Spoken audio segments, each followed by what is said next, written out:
Ces images nous viennent de Pretoria, en Afrique du Sud.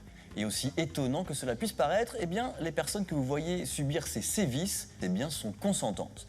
Ce sont les adeptes d'une église évangélique qui commencent à déranger et qui fait craindre le pire à notre observateur.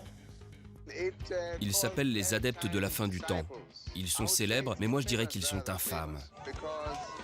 Ils ont des pratiques qui sont totalement inacceptables. Le pasteur marche sur ses fidèles. Ils sont censés ne rien ressentir parce qu'ils sont en transe. Il les frappe en plein visage. Et d'après lui, ils ne doivent pas ressentir de douleur. Il leur fait manger n'importe quoi. Des serpents, des rats, des cheveux humains, du tissu, du papier, de l'herbe. Il a été accusé de cruauté envers les animaux et arrêté. Mais aucun de ses adeptes n'a témoigné contre lui, alors il a été relâché. Dans cette vidéo, on voit des gens qui semblent suivre une chorégraphie bien étudiée. Il leur dit « allonge-toi, endors-toi » et ils s'écroulent. Et puis il dit « levez-vous » et ils se lèvent tous. Il frappe même l'un d'eux et leur dit « tu as ressenti quelque chose ?» Et l'homme répond « non, rien du tout ». Ce qui est vraiment étonnant, c'est le pouvoir que ce pasteur a sur ses adeptes pour qu'ils acceptent de faire toutes ces choses étranges.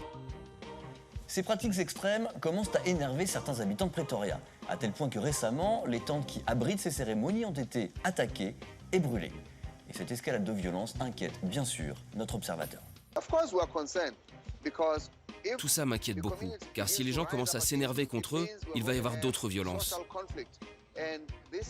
Et ce pasteur n'est pas le seul à faire ça. Il y en a beaucoup d'autres, mais dont on ne parle pas. Selon notre constitution, n'importe qui peut créer son église ou sa religion.